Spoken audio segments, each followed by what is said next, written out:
राजधानी लखनऊ के बक्सी का तालाब विधानसभा क्षेत्र में गोमती नदी का जल स्तर लगातार बढ़ रहा है, जिससे कई गांव बाढ़ की चपेट में आ गए हैं। इसी स्थिति का जायजा लेने के लिए स्थानीय विधायक योगेश शुक्ला आज इटौंजा में गोमती नदी के तट पर पहुंचे। बाढ़ से प्रभावित गाँव में बहादुरपुर, सुल्तानपुर लासा, दुघरा और अकड़रिया शामिल है। इन गांवों में खासकर बहादुरपुर से सुल्तानपुर को जोड़ने वाले मार्ग पर जल स्तर इतना बढ़ गया है कि लोगों को आने जाने में भी भारी दिक्कतों का सामना करना पड़ रहा है। रास्ते में मौजूद गहरे गड्ढों ने समस्या को और भी गंभीर बना दिया है। विधायक योगेश शुक्ला ने प्रभावित किसानों और ग्रामीणों को राहत और बचाव कार्य का आश्वासन दिया। उन्होंने कहा कि प्रशासन इस स्थिति पर करीब से नजर बनाए हुए है और जल्द ही जरूरी कदम उठाए जाएंगे। गौरतलब है कि पिछले साल इसी जगह पर नहाने आए कुछ युवकों की डूबने से मौत हो गई थी। इस बार भी बढ़ते जलस्तर के कारण बाहर से आने वाले लोगों के लिए ये जगह खतरनाक साबित हो सकती है। हालांकि अभी तक वहां सुरक्षा के लिए कोई भी व्यवस्था नहीं की गई है, जिससे सुरक्षा को लेकर चिंताएं बढ़ गई हैं। स्थानीय लोगों ने प्रशासन से जल्द सुरक्षा के पुख्ता इंतजाम करने की मांग की है। इस समय हम मौजूद हैं राजधानी लखनऊ के माल विकास खंड क्षेत्र और इटौंजा विकास खंड क्षेत्र के अंतर्गत, और यहाँ पर जो ये गोमती नदी है, काफ़ी आप देख रहे हैं जल स्तर नदी का बढ़ा हुआ है।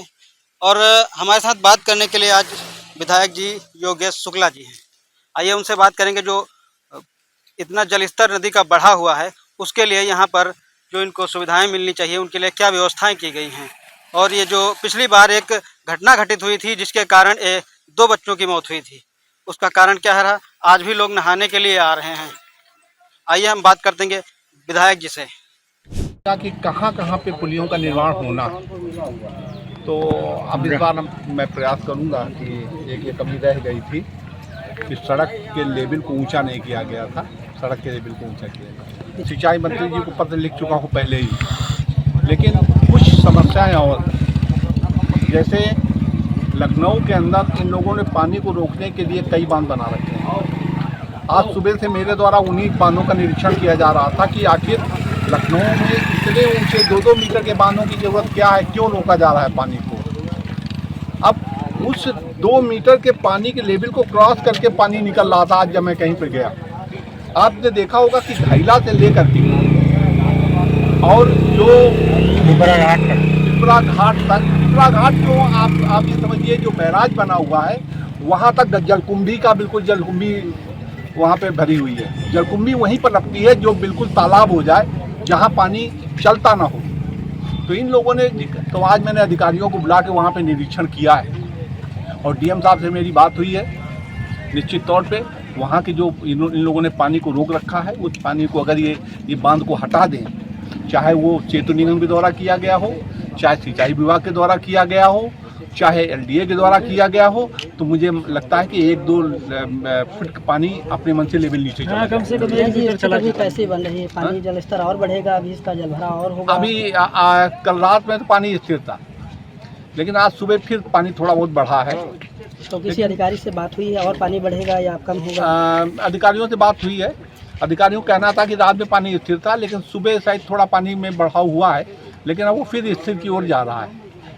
तो मुझे लगता है कि 1-2 दिन के अंदर पानी उतर जाएगा। बताइए, सबसे ज़्यादा जो स्कूली बच्चे हैं उनकी आवागमन में दिक्कत हो रही है, क्योंकि बहुत छोटे बच्चे स्कूल जाते हैं। तो अब कम से कम जब तक ये पानी है